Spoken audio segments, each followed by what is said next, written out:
How to start a video call on WhatsApp. In today's video, I'll show you how to start a video call to your friends or families on WhatsApp. Let's get started. First, make sure you have downloaded WhatsApp on your device. If not, for iPhone user, you can download it from App Store, and for Android user, you can download it from Google Play Store. After that, click on search bar and open WhatsApp. Make sure to log into your account. After you log into your account, click on the start section on the bottom. Now scroll down and find the person name that you want to video call to. If you don't find there, simply click on the search bar and type in their name.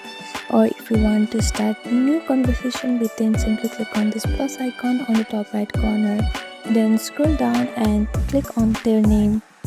Now on the top right corner, you can set two different options here.